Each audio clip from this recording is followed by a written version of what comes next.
So the borders in China here are closed to most foreigners. I know slowly and slowly some nationalities are being allowed to come back. In fact, I just saw something in the news today about Singapore getting an open track. You still have to be tested and have health codes and stuff, but it's slowly becoming less of a complete ban on foreigners. It's not going to be flipping on the switch and then everyone can come back. But what this is doing as the Chinese economy continues to rebound and starts producing again, there's even more of a shortage of expats in China than there ever has been. Hello everybody, welcome to Rojo Reads the News. I'm your host Paul. Today's article comes from Expat Rights. This is a great news aggregator, and they have some original work as well, and I highly recommend them. Expat shortage to be a long-term predicament. I agree. I think this is going to be a big problem over the next year at the very least. Bruce and Seamus work in Huadu, about 90 minutes north of Guangzhou in Guangdong. They have a language academy which, in fact, was growing up until the mid-February 2020. So the demand is there, however, the logistics don't match. I haven't been to this town, Huadu. I'll have to go check this place out. Later this summer, I do plan on spending a little bit of time in northern Guangdong around Shaoguan on the border of Hunan, and doing some exploring and some hiking around there. I'm very excited about that. Take a look at my vlog channel for more information on that. The Public Safety Bureau, commonly known as the PSB, specifically came to their business asking to halt operations in person. They also required a nucleic acid test in mid-February for the two guys and the owner, Miss Robin. They did not test the other staff, which is a female Chinese teacher, secretary, cook, and cleaner. The owner had explained that she works most of the time remotely. The PSB insisted that they follow the rules since they have the business license in use for foreigners. That's something that a lot of businesses here who do hire foreigners don't have. You have to have a license from the government to actually hire foreigners. And that's not easy to get, especially for a new business. Mind you, not the local authority health department came to visit. They also asked to show their passport and take photos as well as red fingerprint when, of course, this is already on record. One of the guys had not left China, and the last entry passport was around 18 months ago. That's also very common in Chinese workplaces. The PSB will do spot checks. They will come into a business without any warning and ask to see the paperwork for all the foreigners. They'll ask to see work permits, your visa, take your photo. They'll interview you. They'll take your fingerprint. And last year, they were actually taking blood samples, too, for certain individuals. So that is something a lot of people who come here and try to work illegally don't understand. If you do that, you will get caught, period. If you come here and try to work on a tourist visa, a lot of people want to come here and work without a college degree, which means they don't qualify for a Z visa and they come on a tourist visa. You will get caught, and it's not a pretty thing. So I get these emails almost daily from people asking me, can I do it? And I tell them all, don't do it. No, don't do it. Such occurrences are more frequent to foreigners here. The demand for foreign language instruction continues to grow slightly. The available visas have been postponed as well as the processing. It is kind of a limbo period in which native English instructors are needed at all levels. However, the treatment is uneven. I've heard this too. It depends on what city and what province you're in. Some cities are a little bit more lax with these rules, and some are very, very strict and even go beyond. My relationship with the PSB here has been great. They treat me well. They treat me with a lot of respect. As far as the demand for native English instructors it's definitely there. I see in my WeChat groups a lot of people constantly looking for English teachers. I've been hit up constantly to go work at kindergartens, and it's just not my thing. I don't want to teach children.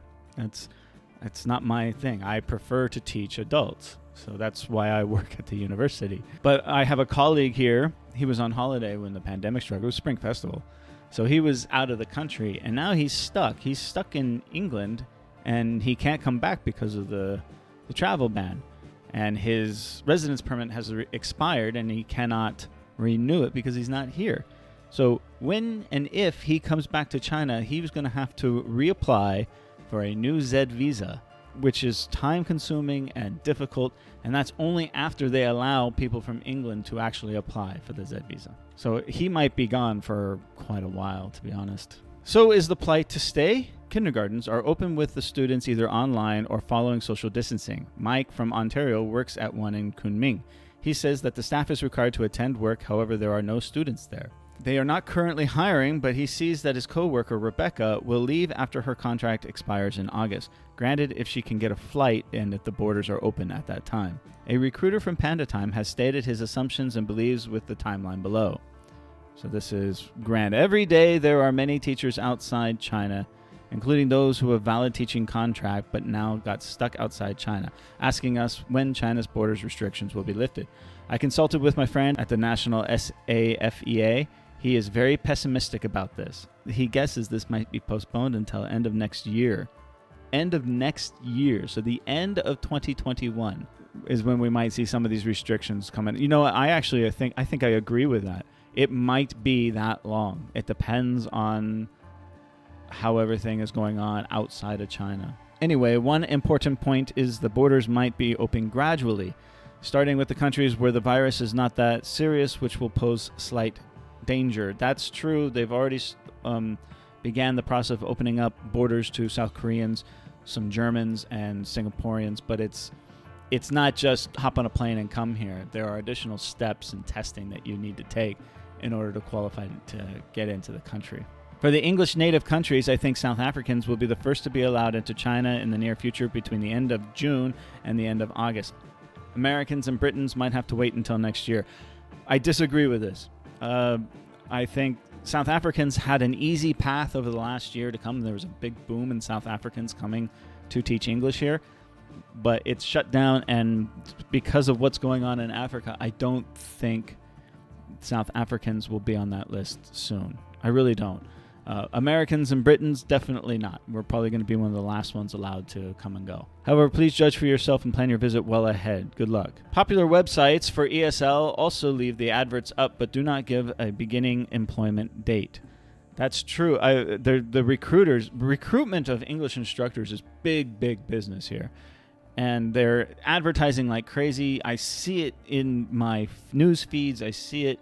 I have friends of mine who do this, and they are still trying to gain interest, but nobody's able to pull any triggers. They're still getting the word out there, but all of these recruiters have pretty much lost all their income because they can't actually get people to come in. Until restrictions improve and foreigners hold more value to themselves, their language face will be treated as a lower class guest worker. I hate it when people try to classify us as a language face. It really bothers me when I see that. One can see other articles such as the Shenzhen North train station, which in fact was quite mild compared to others. Any number of authorities, volunteers, or guys wearing the outfit insist on taking a plethora of photos with personally identifiable information. Who does what with it and where is it stored is an important question, and the situation doesn't look like it will improve anytime soon. And I agree, I don't think the situation is going to improve anytime soon. It's going to be very slow and a very gradual opening up, and it's going to be very surgical, as all rules and laws here seem to happen. They seem to happen very fast without warning and then taken away the next day.